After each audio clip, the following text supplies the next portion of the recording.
Dva samo. Gde ste bili, gospodine Babiću? Dobar dan, bio sam u kancelariji Saška Radulovića. Dobro. Da, Saško Radulović tamo. Jeste se najavili, gospodine Babiću, da ćete da dođete? Nismo, nije bio gazda tamo.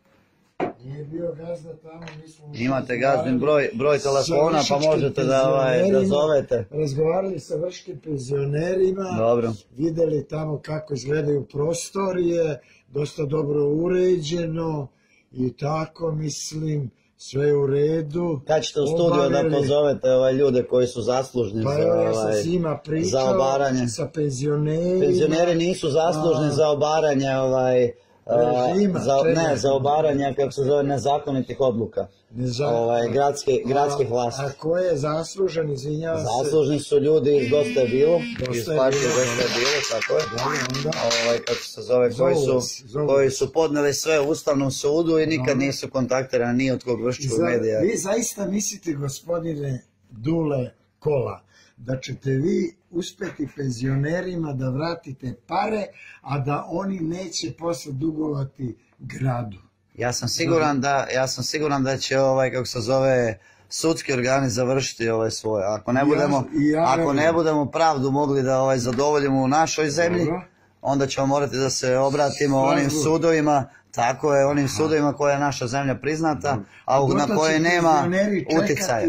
Čekati i troškovi će rasti. Kao što su 10 godina, kako se zove, otimali im pare, tako će sad moći još jedno 5-6 godina da sačekaju da im se te pare vrati. Jel' tako, gospodine Babiću? A vi kao mediji, gospodine Babiću, nemojte da upadate... Penzioneri imaju toliko godina da mogu da čekaju. Ima tamo i mlađih penzionera, a ne znamo, ne mora ni da se bude penzioner da se skonči. A vi imate studio, gospodine Babiću, pozovite ljude. Jedna baka mi je pričala do 76 godina da nije znala ni gde je došao, ni zašto je došao. Dobro, ćerka dovela. Vi pozovite ljude u studio, gospodine Babiću, i iz vlasti ili iz opozicije. To se inače zove novinarstvo, kako se zove u uređenim zemljama. Ne, demokratsko, to se zove novinarstvo kad se slušaju obe strane. Ne možete da idete na jednu stranu, a da, kako se zove, primate novac sa svih strana.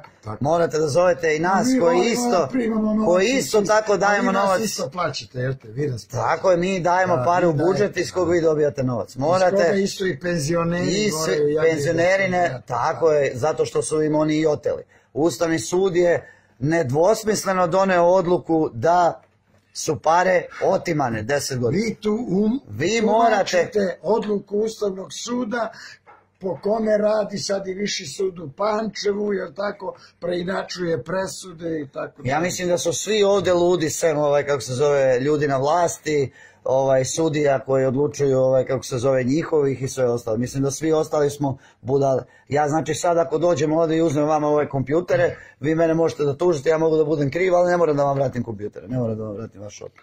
Ne ide to tako. A vas molim, gospodine Babiću, samo da otvorite studio i za one ljude koji ne odlučuju, ljudi koji ne odlučuju, Babiću, ljudi koji, advokati ne komentarišu slučajeve koji su u toku. Ljudi koji su zaslužni za sve ovo, za obaranje nezakonitih odluka, o čemu je Ustavni sud doneo presudu. Ne za isplaćivanje ili obustavljanje isplata. Nezakonite odluke su se donosile u zadnjih 10 godina. To su ljudi iz Dosta je bilo koji su podneli Ustavnom sudu predmet. Ustavni sud je nakon 2 godine i 8 meseci odlučio da je sve bilo nezakonito. Imamo pravnike koji su, ja sam laik za pravo, ali znam osnove. Imamo ljude koji su tu zaduženi za to. Napravili smo tribinu u Vršcu na kojoj se niste vi pojavili. Pojavila se TV Kovačica, TV Pančevo i Studio B. Ni vi, ni TV Banat, ni niko ko je danas bio da juri penzionere se nije pojavio na tribini koju smo organizovali u Vršcu, na koju smo pozvali između ostalog i gradonačelnicu i kako se zove, kako da ja i pravni tim. Gospodine, bio sam u prvom redu, zajedno sa Jovom Jovanovićem sedeo u maloj sali hotela Srbije. Jeste. I ništa nije emitovano nakon toga. To što ste vi bili, to što ste vi bili privatno, to